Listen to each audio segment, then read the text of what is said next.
I think I saw something about you doing a study on Wim Hof for Yeah, endometriosis.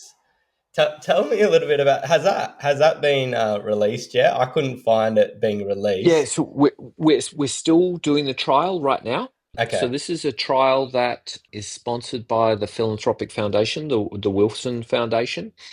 We're looking at trying to understand how cold water exposure, mindfulness, and breath exercise contributes to changing the complex pain state that is experienced during endometriosis. It's funny, my own practice of breath and mindfulness comes from around the COVID time. So in 2019, when it became clear that COVID was kicking in, I was working with US Air Force special operators and a few others, and we were looking at, what was the current evidence that we could control our illness response to sickness. And there's a wealth of literature that shows that autonomic nervous system control is a key variable that changes how we feel in Hmm. sickness when we get exposed to a bug. And that bug could be a virus or a bacteria, or even some forms of damage to our physiology. Um, and the early data that came through, which is over a decade old now, has shown that when an individual, an everyday human being, is trained to have mindfulness and mindfulness practice with the breath control exercises and exposure to cold, each of those culminates in the ability to have some, and we'll call it voluntary, control of the autonomic nervous system. And at a molecular level, what that means is that if you have control of the autonomic nervous system, when you get exposed to a bug, the bug doesn't make your immune system go strongly, right? Whatever that means in immune land, but massively pro-inflammatory. What it does is it creates a balanced immune response, which both identifies the presence of the bug, but also then clears it really quickly, rather than just saying, "Oh, I'm going to go really angry." So if you think Mm. then about an endometriosis experience at a cellular level, what's happening from what we believe is happening is that when the immune system sees the presence of damaged endometrial tissue and the lesions, there's this persistent signal of bug-like response, which happens to be endometrial tissue, driving a persistence of inflammatory response, which drives a maladaptive systems level change of pain, cognitive impairment, feeling crap. I mean, that's as complex as it Yeah. goes. You feel terrible. The theory is then if we can train these women who to have the experience of mindfulness, to have the cold water exposure, which again has a controllability factor as well as an anti-inflammatory effect. And the fascinating thing is the breath hold is creating both a controllability from a I can do this, but it's also activating all those hypoxic inducible scavenging factors as well, which is anti-inflammatory. The triple hit of that resets that immunology to say, oh, I can remember how to turn off. Thanks very much, body.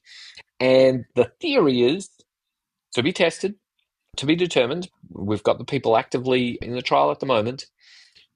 Does that change two things? One, does it change the disease progression of the endometriosis itself? We don't know. Does it change the pain experience, the threat level, the Mm. protectometer level, to then change their experience of their physiology to that presence of the endo? Yeah. Wow. Jury's out, data's out. That's why we're Yeah. running the trial, seeing if we can get some fantastic people volunteering for that trial. We're still recruiting. We're running it just in Adelaide. Okay. Loads of opportunities there. If people want to be a part of it, how do they sign up?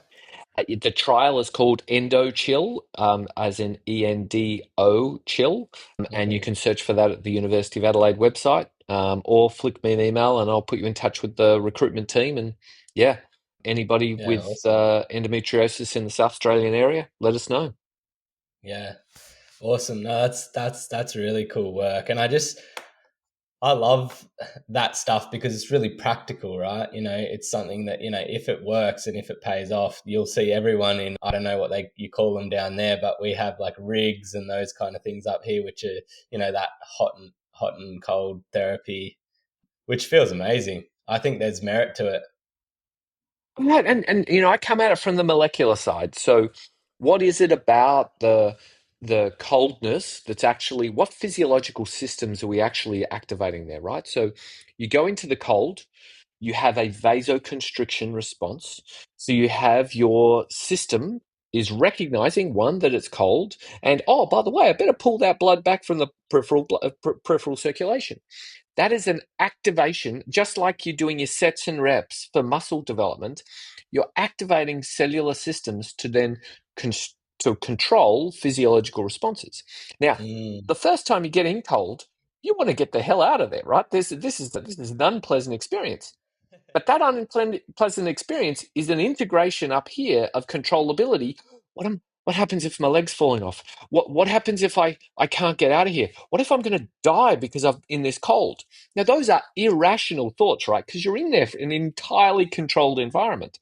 yeah. And this is where the convergence of the worlds that I've worked in with Steve Mayer, who was at the beginning of the field of depression with identifying learned helplessness and now learned optimism, and my world of Linda Watkins coming together on neuroimmune. So I see cold water exposure not only being anti-inflammatory because of these reduction in reactive oxygen species and coldness factors, but the controllability signal that is given to your higher cognitive processes that says, I just did that and I was okay.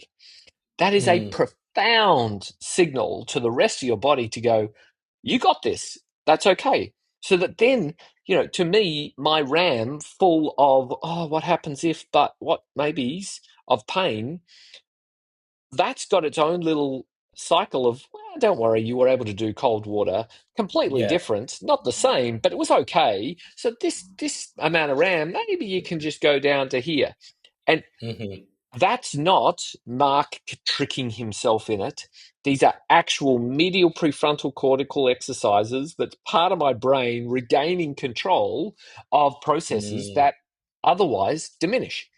And mm, I think we need to give our brains credit for the fact that they are amazingly complex, but also amazingly simple at the end of the day because they're only mm. cells and systems trying to work in a complex system together.